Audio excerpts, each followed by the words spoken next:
The year is 1999. That sentence brings me back to my senior kindergarten class when I was 5 years old, where we used to read out the date on the blackboard every single day. The year 1999 exists as a stain in my mind, however, as a memory that will not go away no matter how I try to forget it. 1999 marked the year I lost my first tooth, my first time on a plane, and unfortunately, the early loss of my childhood innocence. That one memory that refuses to be wiped. It all started with that new, or old, TV.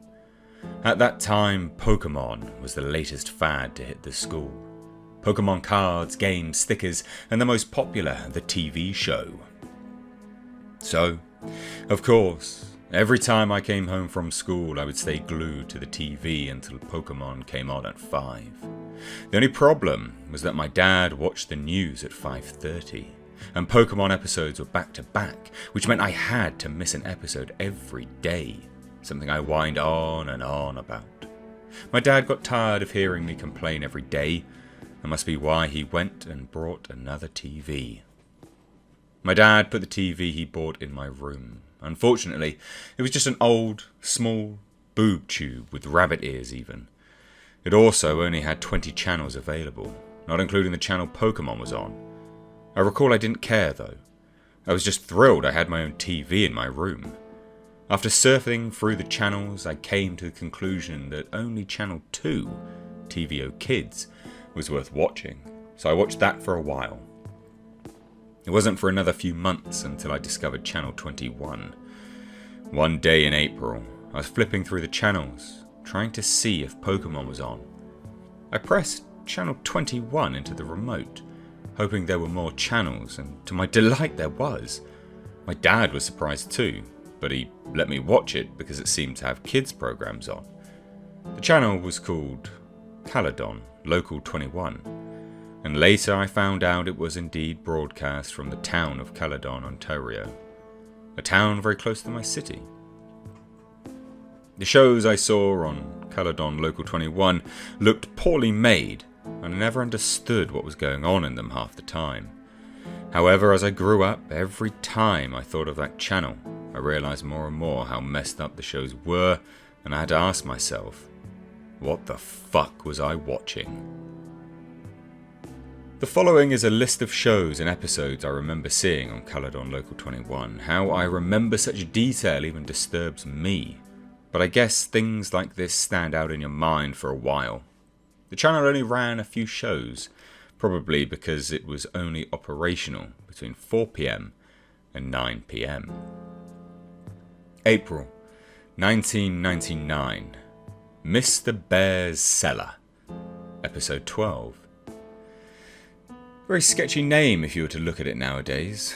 The show featured a guy wearing a bear mascot costume who would get a new visitor into his cellar every day. It was always a kid. The show was filmed with a camcorder, and not a very good one either. The police asked me a lot of questions about this show. This episode started with Mr. Bear sitting at a table playing checkers by himself. He sat there playing for a bit until there was a knock on the door. The camera was then looking up at the stairs at the door, where there was another knock. Mr. Bear climbed the stairs and opened the door to reveal 2 young children.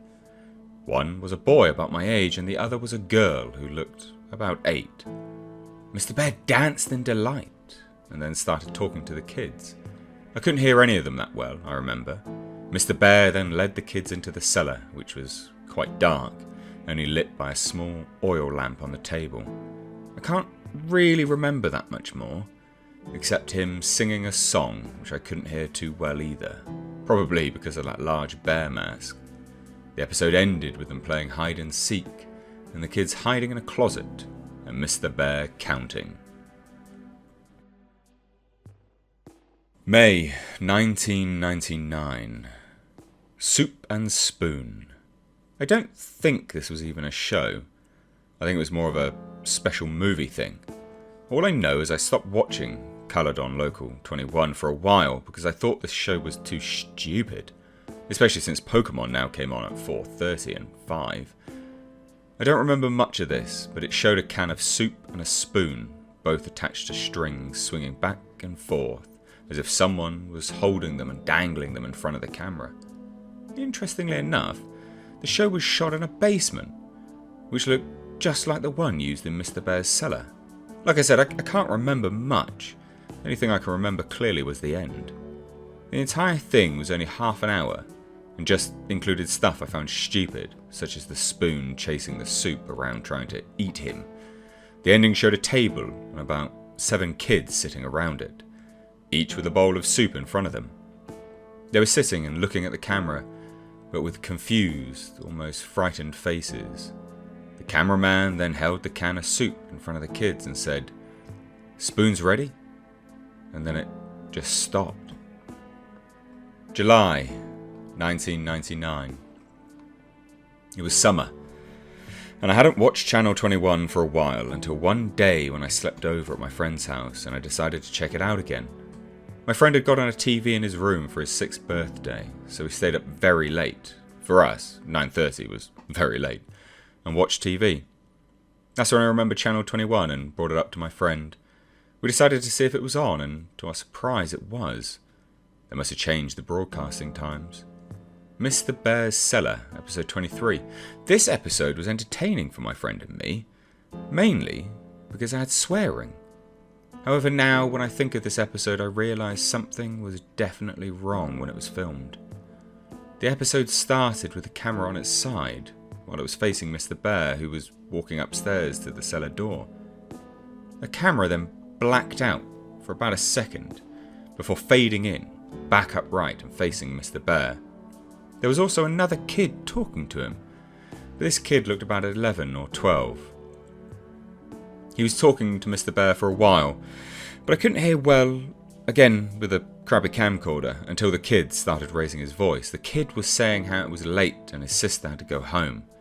You could also hear more voices in the background. I remember Mr. Bear clearly saying, "Get the fuck out, you're not invited," with a deep voice muffled by the bear mask. I remember my friend and I looking at each other and laughing at the mention of the forbidden F word.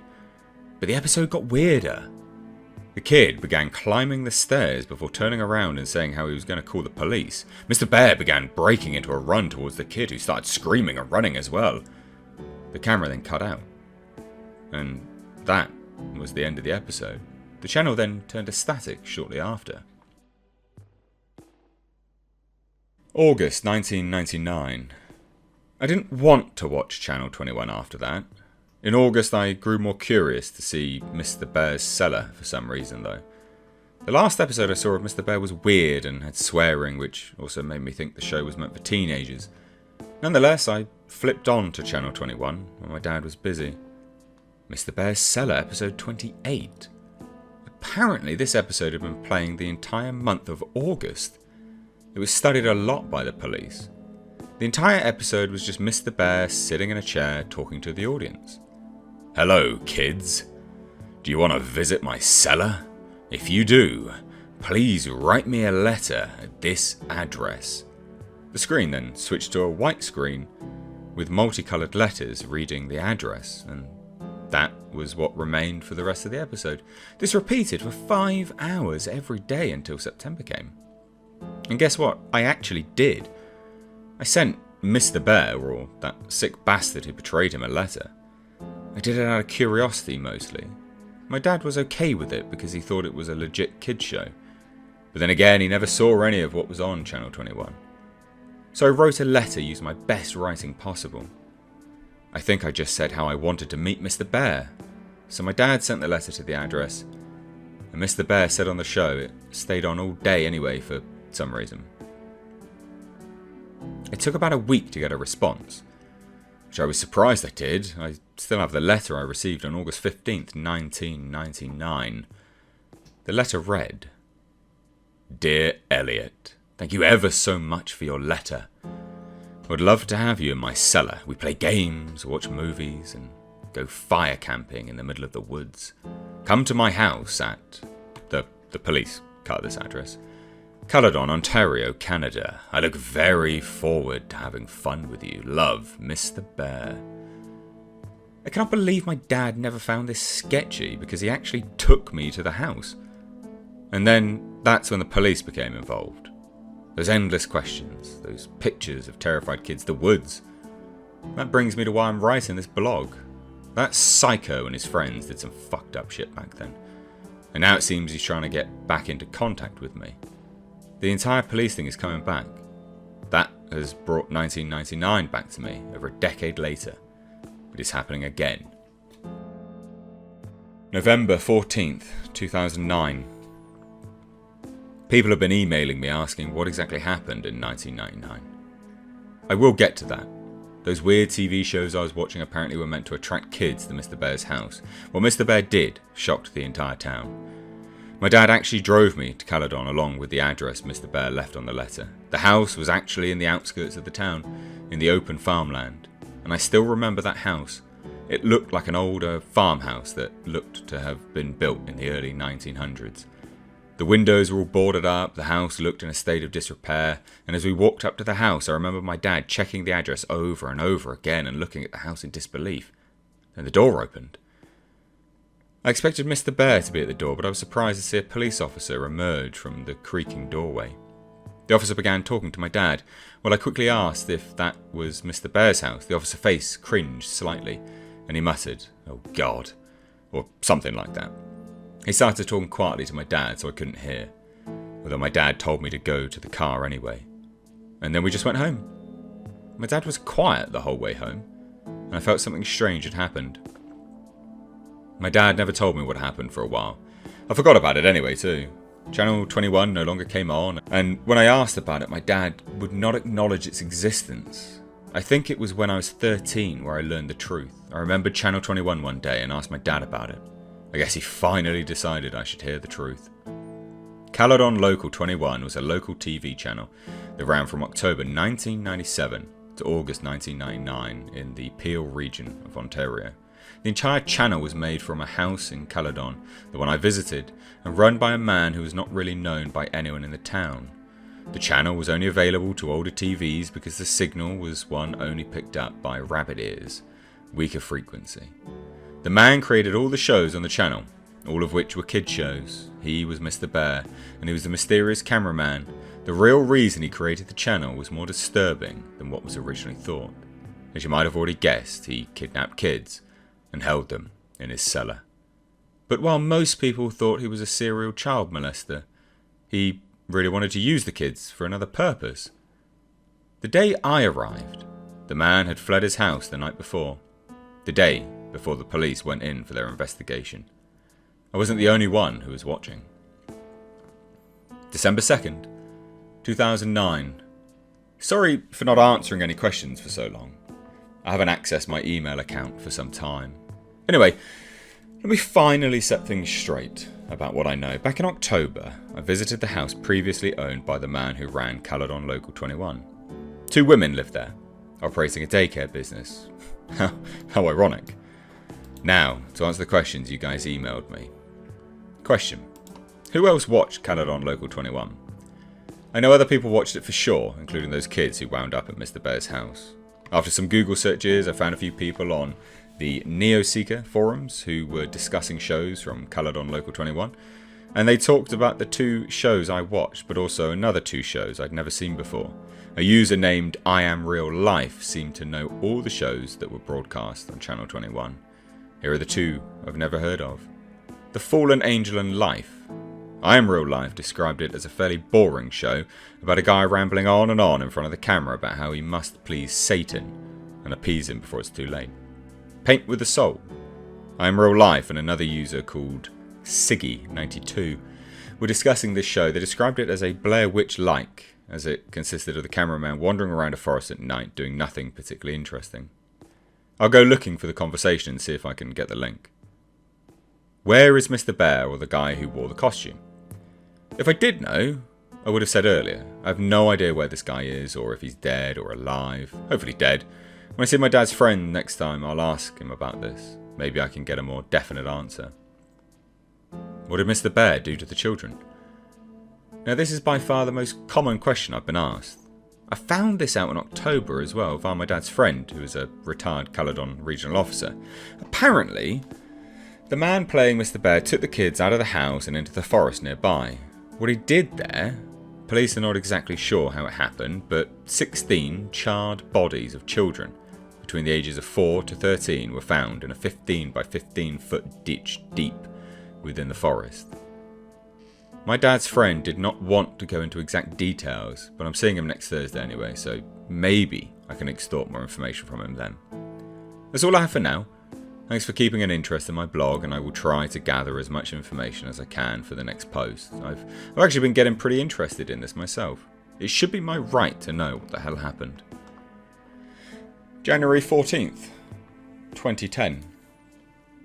I'm sorry I haven't posted anything for a while. I kind of lost interest in this blog since I hit standstill while looking for more information about the identity of the owner of Caledon Local 21. However, a few weeks ago I struck gold. I found some answers, surprisingly, from the father of a kid I used to babysit. He lives just across my street, and I used to look after his kids when they were younger. He currently doesn't have a job either, and he used to live near the woods outside of Caledon, and witnessed the owner's activities in the woods. His name is Anthony Polo. When he lived in the small bungalow outside the woods, he would often venture in to smoke a joint of marijuana or two before returning to his work as a wood craftsman. Polo described that sometimes he would hear voices of children coming from deeper within the woods, as well as a glowing light off in the distance. Polo told me these events started in late 1997. Note that this is around the time Caledon Local 21 began airing. He apparently became annoyed by this happening every once in a while and actually went to investigate. Polo then described what the whole scene looked like when he got there. There was a group of kids, he said about 13 to 17, in the ages of 5 to 12, gathered around a large fire pit with a burning fire. With them was a single adult. Polo talked to the man, nothing his unusual unkempt appearance of a crack addict, as well as his constant twitching, and asked what he was doing out in the forest with children. The man said they were on a camping trip, something they did frequently. Polo, not suspecting anything, Caledon has one of the lowest crime rates in Canada, simply left it at that and told them to be quieter. Polo then paused for a while before telling me that he never became quieter. In fact, sometimes he heard loud chanting from the children in an unknown language. He didn't bother meeting the man again, as he was moving anyway. I told Polo that the man was probably the owner of Caledon Local 21, but he doubted it, as he heard that the man was moving to Pickering by several other residents near that area. Here is what I know now. The man would take kids into the woods regularly for camping.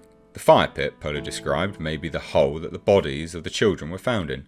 The children Polo saw are probably the ones found dead. The man moved to a city called Pickering, a small city east of Toronto. I will discuss this with my dad's friend, the ex-cop, and see if this matches anything the police knew about the man. I also want to see if he has any other knowledge of what was aired on Caledon Local 21. Update, February 10th, 2010. Good news, guys. I talked to my dad's friend, and he disclosed a lot of information for me. First, I asked if the police had any information on the man who ran Caledon Local 21. He replied that they have only had the same leads for years and never found a suspect. However, the Peel Regional Police do have some of the tapes found in the house Caledon Local 21 was broadcast from, and he took me over so I could watch a few.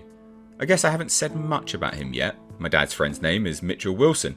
A pretty nice guy, and he seems to understand my thirst for knowledge on what was happening during the late 90s in that house. He feels it was wrong that my dad went so long without telling me much. He took me to the Davis Road police station. If you don't know, it's the largest station in Caledon and one of the largest within the Peel region itself. Each of the main stations around Peel have some of the tapes, and I was able to watch all of the footage that the Davis Road station has. Unfortunately, I wasn't allowed to take any of the tapes home for obvious reasons.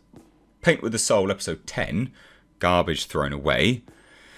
Paint with the Soul was one of the shows that I Am Real Life and Siggy92 discussed on Neoseeker. I told the police about this, and they informed me that 12 episodes of the show were made and broadcast between December 5th, 1997 and January 8th, 1998. Exactly as I Am Real Life and Siggy92 described. The episode opened with the cameraman wandering around in a forest, and it appeared to be during the evening as it seemed the sun was setting. The cameraman walked along a path until he got to an area where there was a lot of garbage lying in the leaves.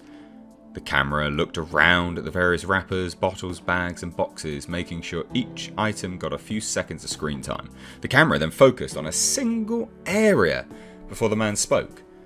And I recall he spoke in a very timid, quiet voice, and I swear I've heard it somewhere else before. Like on another Caladon Local 21 show. I could barely hear what he was saying, but he mainly talked about how humans are garbage, or something that had to do with saving ourselves by cleaning up the garbage, us.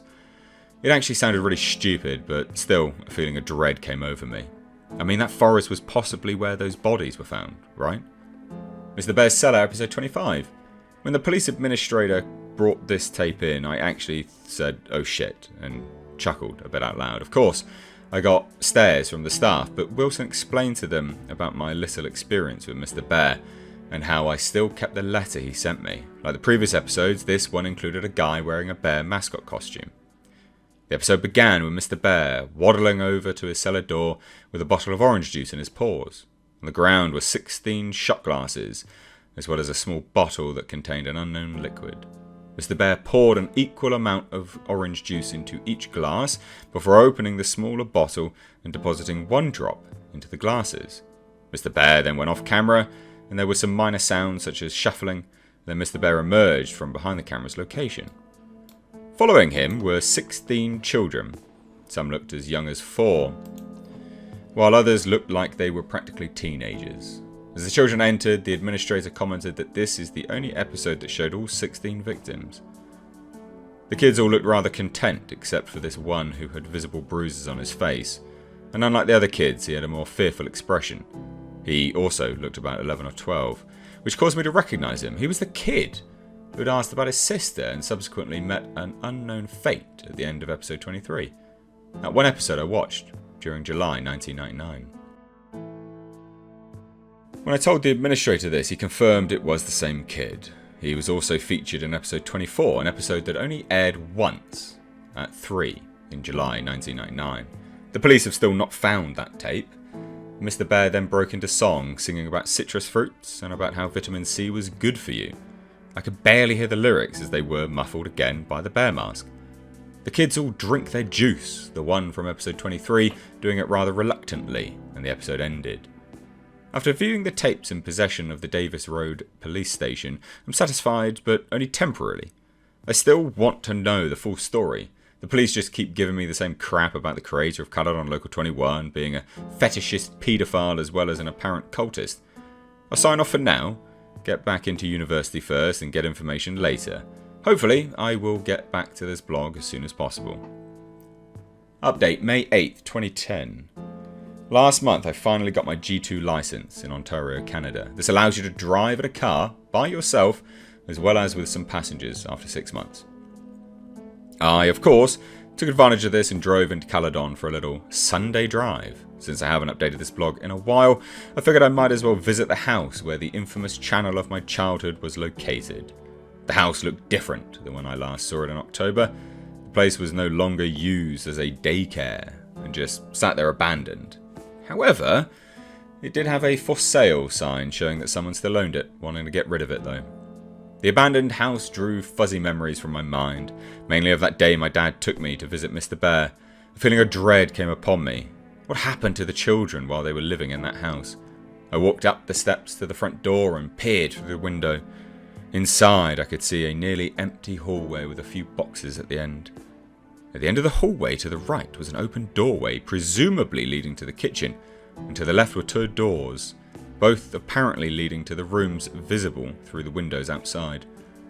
I wondered where the cellar entrance was located and whether it had been sealed up. I walked around to the back of the house and found my answer. 2 wooden doors lying at an almost flat angle were padlocked shut. This had to lead to the cellar.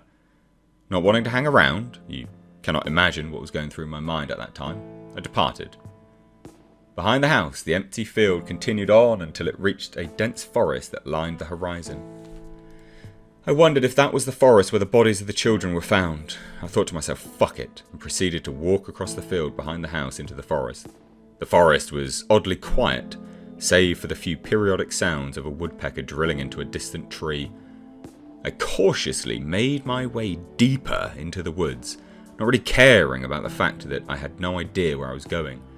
I don't know how to explain it, but it felt like there was something I had to find. I came to a thinner part of the woods and a few small houses in the distance. Polo's house crossed my mind, and I wondered if one of these homes had belonged to him. I neared a small clearing in which I could see 3 adequately sized logs gathered around a black, charred area, showing a small fire had been lit there recently. "Hey, get the fuck out of our fort!" Those words nearly gave me a heart attack. I turned to my left and saw 2 dark-clothed people running towards me. My initial thought was to run. However, as they came closer, I saw that they were really just kids in their early teens, possibly 13 or 14, maybe even 12. As they approached me, they realised my size as well. I'm 6'1". Well, they could have been no bigger than 5'8". One might have been 5'7". We said, "Get the fuck out," the larger one, who was wearing a Slipknot shirt, said half-heartedly.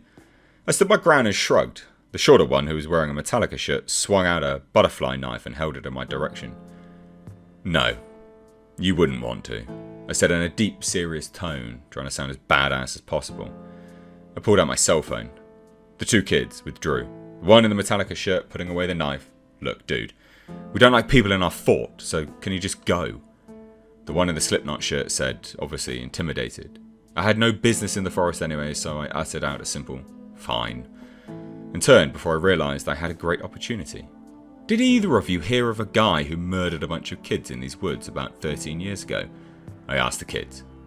The 2 looked at each other in confusion, before the one wearing the Metallica shirt answered, "Yeah, everyone knows about that guy," he said to me as if I was stupid. The kid in the Slipknot shirt continued, "He still lives around here, in the storm drain. My big brother's friend says he saw him in a bear costume once, wandering around the forest at night."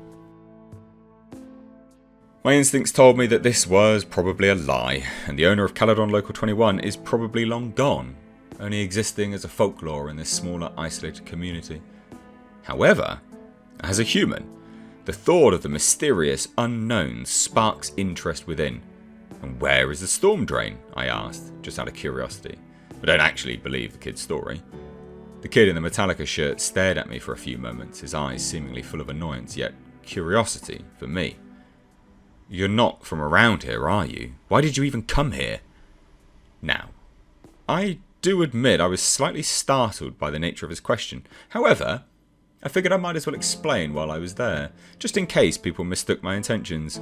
I told the 2 kids about my experience with the man and Caledon Local 21, and that I had come to maybe seek out some sort of closure, though even I wasn't exactly sure. The kids seemed familiar with the channel, as they smiled and looked at each other when I mentioned it. They also became more understanding and gave me a detailed description on how to get to the storm drain. Shortly after, I decided to just turn around the way I came and head back to the house, leaving the kids at their fort. But now, you're probably wondering why I left out such detail about what the kids told me just now. It is because I'm choosing to conclude what I've gathered now. Here is what the kids told me in detail. The storm drain lies ahead of the kids' fort, the same direction I was heading. The drain ends at a small river where excess water is drained out. Near here is a small playground. The kids told me people rarely use it.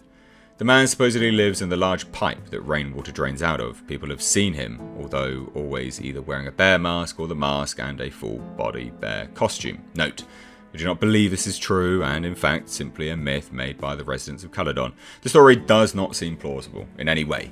Why did no one call the police? Didn't this guy look suspicious? And other questions like these leave the story invalid.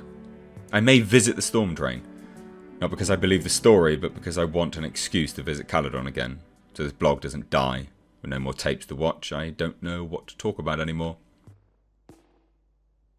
Thanks for continuing to support me on my blog. I know many are looking forward to more information about what happened in Caledon during the year 1999, and I will do my best to continue my research into the topic. Elliot out. Update October 7th, 2010. Wow! Nearly 5 months since I last updated. I'm guessing everybody pretty much thinks I was dead, right? Thankfully I'm not. But in all my seriousness, I really have been busy these past few months, and a blog about something that could have killed me as a kid is a little low on my current list of priorities. As of now, I'm living in Waterloo, Ontario, and attending the University of Waterloo for computer engineering. Yeah, I'm a keener. And as you can imagine, engineering is no walk in the park, so obviously I nearly forgot about this blog. But as you can see, I am back. I remembered to visit the storm drain the kids from the Caledon Forest told me about. It was out in a clearing between the wooded areas nearby a marsh. Unfortunately, I found absolutely nothing save for a turtle that retreated into its built-in home when it saw me. I snapped some pics of the pipe, which I have posted as well. Also, let me tell you, it was not a storm drain like they said it was. What I saw was a simple pipe, possibly to channel the access water from the marsh. When I returned from Caledon, however, I simply kept putting off uploading everything until I forgot all about my blog. It just didn't seem important anymore. Please forgive me.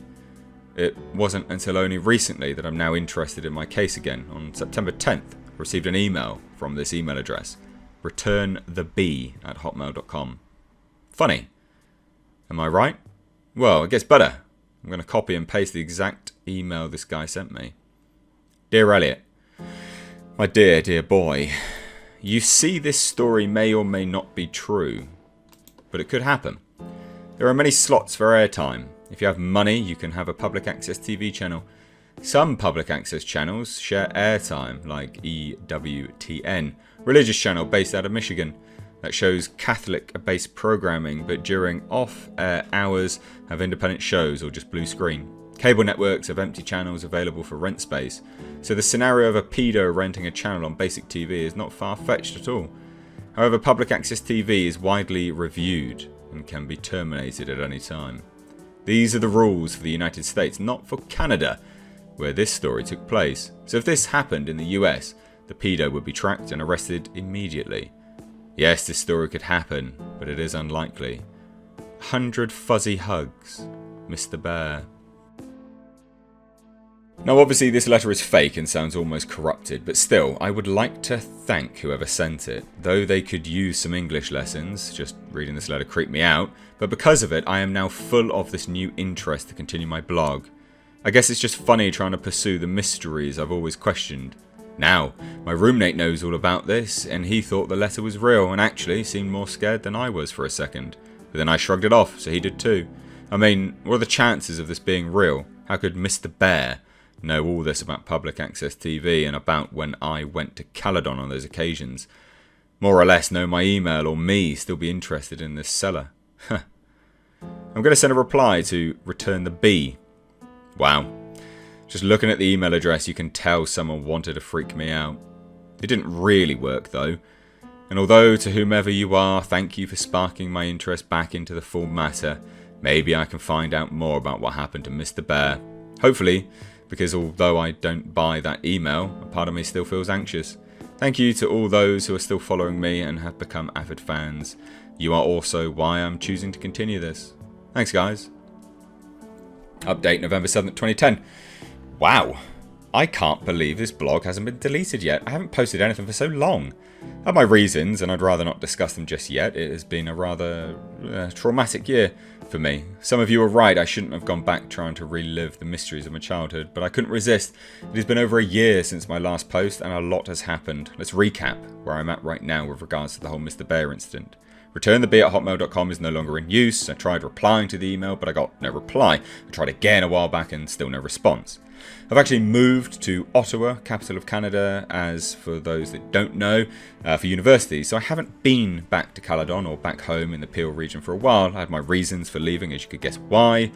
I've had to make a new email account because people keep prank emailing me pretending to be Mr. Bear. Thanks a lot guys, not.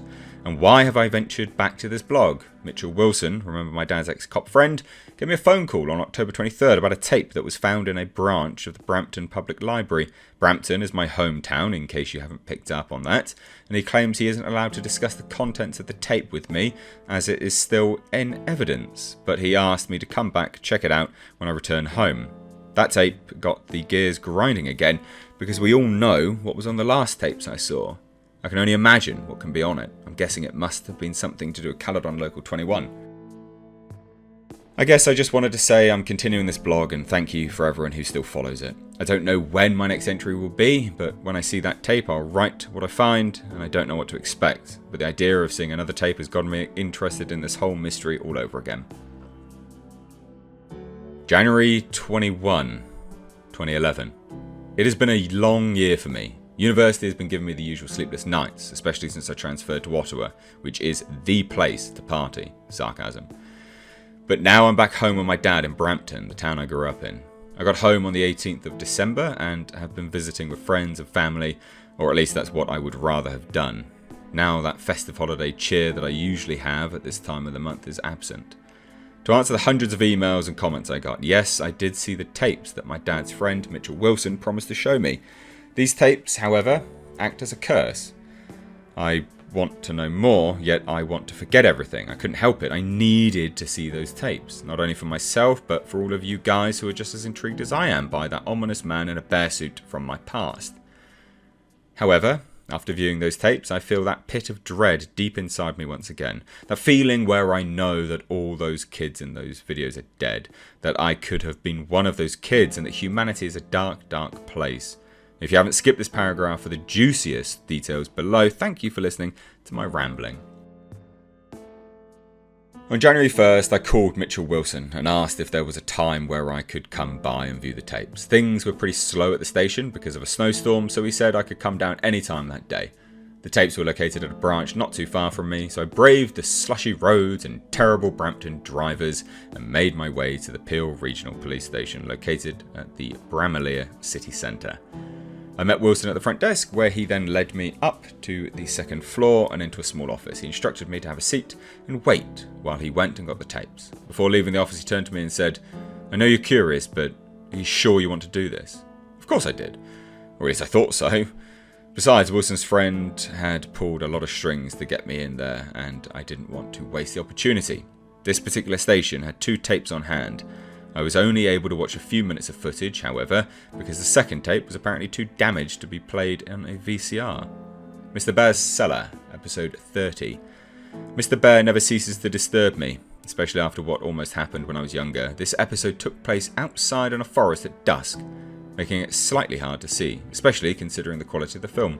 A trademark of anything from Caledon, Local 21. The episode started with the camera being held in the paws of Mr. Bear, aiming it at himself. That bear mask. It looked more sinister in the shadows of the trees. The unmistakable muffled voice spoke up. "Hello, children. Today I will be doing a wonderful thing for my friends. I will be delivering them to a faraway land where they will surely be happy." Mr. Bear turned the camera around to show an ATV with an attached trailer. But what stood out the most was that the trailer contained 7 motionless children lying side by side. "This is the first load, but more will be on their way soon." Mr. Bear turned around and pointed the camera at a large burlap tarp spread on the ground. He picked up the tarp, revealing a large hole that must have been at least 12 feet deep and maybe about 15 feet wide. The rest of the episode consisted of Mr. Bear taking each kid and dropping them into the hole. I asked Wilson if they were dead, to which he shook his head and replied not yet. Soon all the kids were in the pit. Some were in awkward positions due to being tossed in, but they remained unconscious. The vitamin C will surely help these children on the great journey that awaits them, Mr. Bear mentioned as he panned the camera towards multiple bottles of gasoline beside a bush. The camera zoomed into the bottles as Mr. Bear hummed before the episode ended. Wilson revealed to me that there were 7 of the 16 victims found burnt to a crisp. The gasoline is what the man playing Mr. Bear used to light them on fire. A pit full of burning children. Who the fuck would do that? That feeling of dread found me once more when I realised that I could have been one of those kids. Wilson then explained to me that he had previously lied. The other tapes confiscated by the Bramalea police branch did indeed work and contained the filming of the actual burning. However, he felt that I wouldn't be able to handle the disturbing and graphic nature of the episode. And you know what? Maybe I can't. I don't even want to see it. I'm satisfied for now, but I just need some time to get myself together. The thing is, the man who ran Caledon Local 21 is still out there. More to come soon. Elliot. Once upon a time, there lived a boy named Elliot. Elliot was a clever boy who loved playing with his friends. One day, he watched a lovely television show about a bear and his children friends. The children loved helping each other as good children should, but they also loved the bear. The bear loved the children since the children were so good at helping him and the fallen angel. The children and the bear wanted to play together forever, and with the help of their angel friend. But the fallen angel needed even more help, so the children had to give the ultimate sacrifice. Because that's what friends do, Elliot. They help each other. Help us, Elliot. Burn with us, Elliot. I want you, Elliot. He wants you, Elliot. Come back to my cellar. Pretty please with sugar and icing on top. Mr. B. April 5th, 2011. I wanted to update more, I truly did. However, certain circumstances had turned me off the whole Caledon Local 21 thing. I've since then had hundreds of emails about my blog and was even in contact with a magazine about my story, but now is the time to come clean to everyone. Where have I been for an entire year? The story of Pandora's box is true, and I opened it. I opened it when I watched the second tape in the possession of the Bramley Police Branch. The other subject I'd like to address is the number of joke fake emails I've been getting from people claiming to be Mr. Bear. Let's start with the second tape, as this is what traumatised me into stopping my search temporarily. After a few weeks of playing silent, I decided to ask Mitchell Wilson if I could view that infamous second tape he had talked about. I don't know why, I just felt that viewing that tape would give me some closure. Wilson was obviously reluctant to show me, but I was persistent and he gave me an offer. If I was still interested by the time I turned 20, he would show me the tape. Not being able to do much else, I just played the waiting game. By the time my 20th birthday rolled around, I was definitely still interested in viewing the tape, so I gave Wilson a call, during which he admitted that he had hoped that I would forget about asking him again. But I was not taking no for an answer. You really don't need to see it, he kept telling me. But I did need to see it. I had to at this point. Sure enough, he invited me to the Bramley branch one Monday afternoon. Having watched every Saw film and a video of animal slaughterhouses in my ethics class, I was sure I would be able to handle whatever the tape could throw at me. How naive I was. Mr. Bear's Cellar, episode 31. When Wilson went to collect the tape from evidence, the officer in charge of the evidence room shook his head at me, his face saying, "What are you doing?" Wilson explained that this tape includes the last known episode of Mr. Bear's Cellar. I rightfully assumed that I would be seeing the fate of the children and began to feel a sense of dread. The episode opened inside a forest, the usual one from the previous episodes. This fact took me a while to realise because it was night. The trees and leaves just looked like shapes dancing around in the darkness. A faint glow of light was present on the right side of the screen. There wasn't any apparent audio. It appeared to be a windy night, yet the trees weren't making any noise. Slowly, the camera began to pan towards the glow, revealing smoke rising from a hole with the tips of flames peeking over the top. Wilson paused at this point. "Are you sure you want to see this?" he asked me. I insisted on it, even though my voice in my head was telling me not to.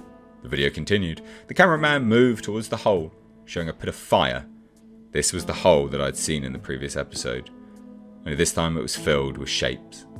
I could see shapes moving around, fluttering, flailing, some motionless. I knew perfectly well what they were. The camera began to adjust to the light and burning flesh, red, black, a blur of surreal movement and colours. I wish I could forget what I saw. You can't forget a scene like this. This was not a horror movie. This was reality. Human beings were being killed in a horrifying way. A fate that I could have potentially met. The video suddenly cut to dawn. The camera now positioned farther away from the hole. The fire was out. However, there was still smoke rising up. A figure was up ahead. I recognised it right away. The Mr. Bear suit was laid out on the ground. Empty. It looked just as unnerving. The suit was laid out in the shape of a cross. The cameraman did a lap around the suit, treating it like a treasured artifact. Placed at the head of the suit was a sign in bold red letters. INRI was printed. The cameraman moved back to the end of the suit, zooming in to the bear's face. The episode finally ended. I was speechless. It was like a dream. You can find a lot of terrible things on the internet, but I had never seen anything like this. Wilson asked if I was okay, and I replied with a shaky yes. I assured him, as we left, that I was fine and that the video gave me some closure over the whole incident. He didn't seem too confident in me, but he left it at that. He was right, though. I had nightmares for weeks. I gave up. I didn't care about the whole thing anymore. A sick man burned a bunch of kids alive, attracting them with a fake kids' TV channel. I could have been one of his victims, yet I'm still here. I suppose I should be grateful, but I feel guilty. Am I still here only by pure luck? 10 months later I'm back, but now I need to address something else. My email has been flooded with messages. Some people ask for more details, some ask if I can upload the tapes, and some email me claiming to be Mr. Bear. First, I cannot get the tapes uploaded, as they're A, in police possession as evidence, and B, I've no idea how to transfer VHS onto a computer. As for the people pretending to be Mr. Bear, you're not fooling me. When you have dozens of people pretending to be the same person, it doesn't work. I've even seen a fake Cellar Local 21 YouTube channel, which is cute, but it's still not real. Even more annoying is the fact that someone hacked my account just to put up some demented poem about me on his blog. I'll leave it in the entry above this one, just to show you guys. I contacted my webmaster about the entry and was told that it was posted on Halloween. Oh, spooky. Attached to the email, paintwithb@aol.com, which I assume is another joke email. I'm over episode 31 now. The images of what I saw will stick with me for a while, but I want to do one last hurrah. I will get into contact with Mitchell Wilson again and hopefully set up with the tapes in the possession of the other Peel police branches. I'll try to update you guys as soon as I can. Sure, this won't take so long again. Thank you to everyone who still reads this. Elliot.